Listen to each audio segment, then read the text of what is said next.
And now, look, we know the royals have traditionally kept out of politics and the courts. Harry's the first royal to give evidence in 130 years. But the Sussexes have broken that tradition again and commented on a recent US Senate inquiry into the regulation of social media sites. Now, in a statement, they said, amongst other things, we applaud the bravery and determination of the thousands of parents around the country whose advocacy resulted in this hearing. This is an issue that transcends division and party lines, as we saw today at the Senate hearing. It's the time to make the necessary change at the source to keep our children safe. Now, they also released this video alongside the statement. When the car was first invented, there wasn't a seatbelt. And what happened? People started to get hurt. People started to die. So you started to change the car. We need to get out of this idea that, the young kids, there's something wrong with them. It's the world that we're allowing to be created around them. Esther, it might be a particular issue that transcends party lines, but it's still quite unusual, isn't it? It is quite unusual where royals are concerned, but I think most people are considering Harry and Meghan less and less royals and more kind of just famous couple doing their own thing. They released that statement on behalf of the Archewell Foundation because they've obviously done a lot of work with safeguarding children online. But it's not surprising. I mean, this couple has routinely broken royal protocol. I don't know if you remember before the last US general election, they released a video to vote for love and to choose hope. So they've never really shied away from wading into politics.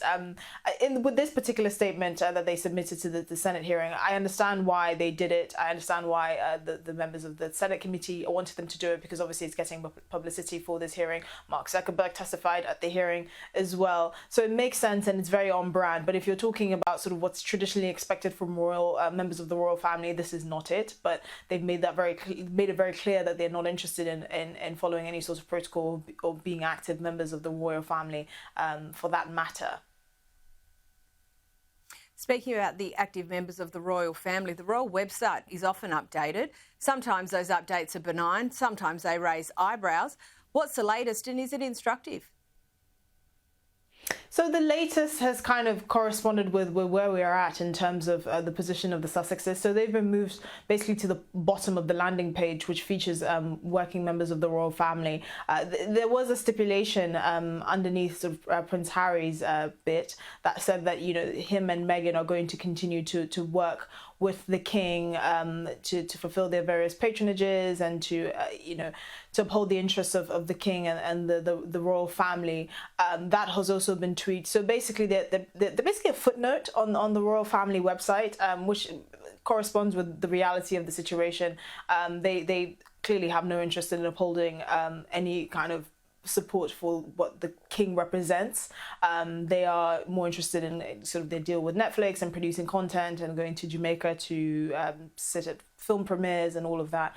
And the royal family website should reflect their actual current status. It's the same thing with Prince Andrew. This man has basically no place in public life, and the website has reflected that. I'm sure this is not something that will affect the Sussexes, but it is interesting to kind of notice the parallels. So the royal family runs a tight ship, particularly with regard to its PR and how it communicates with the public. It's an entire institution, and there's an entire ecosystem there. And the Sussexes, I think, tried to replicate that when they left the royal family. They tried to replicate that sort of structure, especially because that's all Harry knew, but it's proven more difficult than before. So now they're just, they've hired basically Hollywood PR agents and have used the same sort of press releases that you would expect of a typical Hollywood celebrity, as opposed to the more intricate and carefully thought out detail that goes into the kinds of communications the royal family has with the media. I mean, they're not even on social media, for instance, so that no one knew they were going to turn up in Jamaica.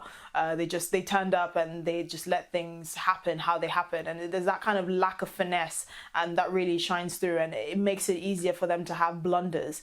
And I think this just this update on the royal family website just shows the kind of well-oiled machine that's going on in the firm, as opposed to the Sussexes that are kind of being quite I suppose scatterbrained with their approach to media and public communications. But I mean, after all, Harry and Meghan are out on their own and they do have quite the lifestyle. And it's interesting that the firm It still seems to be keeping tabs. We understand there is some concern from within the palace about their spending. Is there anything in this? Well, yes, but mainly because what happens when they run out of money. I don't think the royal family or the palace are concerned with how Harry and Meghan spend their money, because it's their money. They can do what they want. We know that Princess Diana left Harry a sizable inheritance, I think to the tune of around £36 million. So this man is in no way poor. And obviously the Netflix deal helps.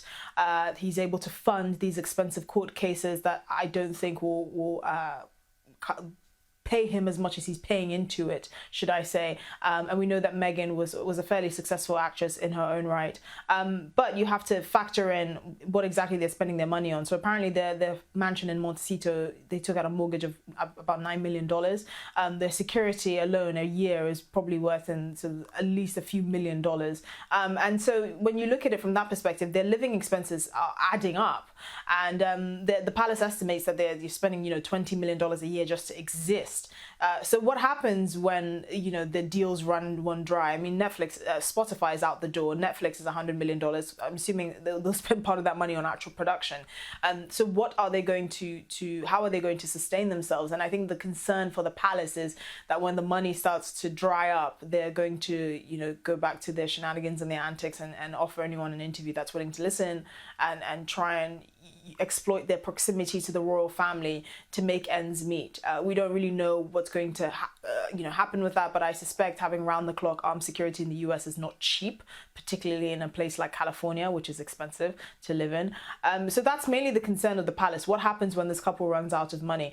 Or even worse, what happens if they get divorced? Where will Harry go? How will he sustain himself? Divorce is in I believe it's a community property state, California. That's certainly not going to be cheap. And he has children who will likely go with their mother spend more time with their mother than their father. So these are all kinds of things that the royal family have to factor in. It's not to say that they're concerned with them taking money from the palace. It's just there will come a point where this lifestyle will be unsustainable because the economic productivity of this couple is not very high. Now on to the Queen and Camilla. Look, she's not always been a favourite, but she's played the long game and she has managed to come out as Queen. There's a great piece in Tatler this week about Camilla's evolution from the most hated woman in England to the nation's grandmother. Tell us about it. Yeah, so it's been very interesting observing Queen Camilla's rise, should I say. I mean, this was probably one of the most hated women in Britain, particularly with the whole brouhaha between Charles and Diana. And then when they got married in 2005, even the Queen, getting the Queen's permission was seen as quite a big deal. But actually with Kate out of action for basically until Easter and the King recovering from prostate surgery, we're really seeing Queen Camilla shine. She's been at the hospital frequently. We've seen her photographs. She's been holding down the fort. She's going to be taking on some of the engagements that King Charles has to take on, as well as Princess Catherine. And she's now really being seen as the glue that's holding the royal family together. I mean, King Charles has been very open about the fact that she's been his support. She's been someone who's really steadied him and really helped him focus. She's always said that King Charles needs to slow down and he's a bit of a workaholic, and you can see that there's a real benefit not just to the monarch but to the country, to have them having this mutual support of each other. And the Queen has had to deal with a lot. I mean, she's had to have a whole kind of PR rebranding scheme just to rehabilitate her public image after King Charles's acrimonious divorce with Princess Diana. But you can see that she's really come out on top. And at the end of the day, she seems more human to most people than sort of what the tabloids painted her as, certainly in the 1990s and the early 2000s.